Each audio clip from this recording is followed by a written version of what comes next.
Kaloy, congratulations sa iyong tagumpay. Mahal na mahal ka namin lahat.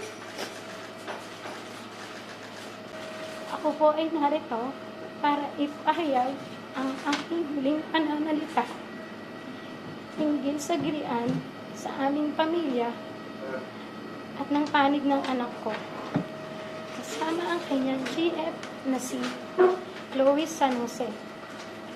Umabot na kasi ito sa nakakaalarmang sitwasyon. Dahil buong sambayanan, alam na at nakaabang na sa mga susunod na salita ng bawat isa kung kailan dapat ang ganitong hindi pagkakaunawaan naway nananatili lamang pribado at inaayos sa personal na paraan. Hindi ako perpektong ina at alam ng Diyos na hindi ka din perpektong anak at walang perpektong pamilya. Walang ibang hangad ang isang ina kung hindi ang ikabubuti ng kanyang anak at sa bawat miyembro ng pamilya. Sa paraan ng marahas, maingay, sana'y maunawaan mo na ang intensyon ko ay malinis. Ako ay isang ina na saktan dahil ang mabait na anak na pinalaki ko ng maayos at mabuting tao hindi na nakikinig sa mga paggabay ng magulang. Kung mali man ang naging pagpuna ko sa nobya mo, humihingi ako ng patawad dahil nanay lang ako na nag-aalala. Matanda ka na, kaya mo nang magdesisyon para sa sarili mo, bukas ang aming pintuan sa tahanan, may pera ka o wala, kung nanaisin mong bumalik sa amin. Hindi na pwedeng buwiin ang nasabi, ang amin lang, handa na ako at ang papa mo mag-usap tayo ng bukas ang loob na may pangunawa anumang oras na handa ka pag-uwi mo upang maayos ito. Hindi kailangan ng ibang tao na malaman ang mga alitan dahil hindi nila alam ang buong kwento at hindi nila ito lubos na nauunawaan. Gayunpaman, humihingi ako ng patawad sa iyo at sa sambayanan sa mga nasabi ko sa interview. Pagod at puyat ako sa kapapanood sa iyo ng mga panahon na yon. Di makatulog sa tuwa kahit tapos na ang iyong laban.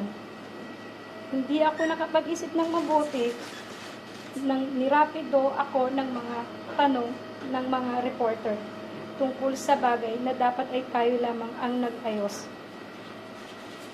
Patawad, anak. Iintindihan ko na maaaring tignan ng iba na kaya lamang ako nagsasalita ngayon ay dahil sa iyong tagumpay at kasaganaan. Ako ay nagsasalita para ilagay na sa katahimikan ng issue. Bukas ang pintuan para pag-usapan ng personal na walang galit. Hindi man humantong sa pagkabuo ng pamilya naway maipanatili natin ang respeto sa isa't isa at sa dignidad ng pamilya. Kung hindi man tayo magkaayos, sana sa pagdating ng panahon, maunawaan ang aking panig, intensyon at hindi ang ingay. Ang pamilya, iisa lang yan at laging andyan lang para sa isa't isa sa kabila ng anumang pagsubok o alitan.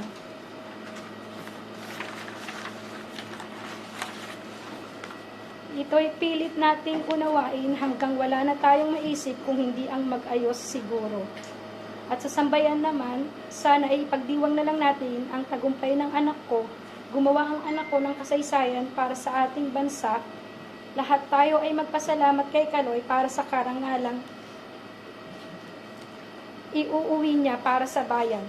Sana pagkatapos ng panayam na ito, titigil na ang lahat at matatahimik na ang bawat partido. Ang mga sugat ay kusa namang maghihilom sa paglipas ng panahon. Pero pipiliin naming humilom kami sa pribado at mapayapang pamamaraan. Kaloy, congratulations sa iyong tagumpay. Mahal na mahal ka namin lahat.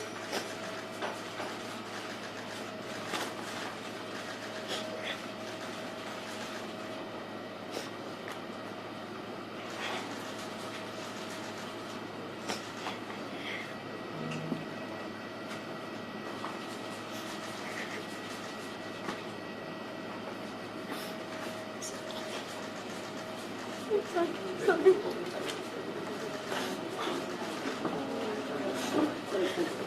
Uy!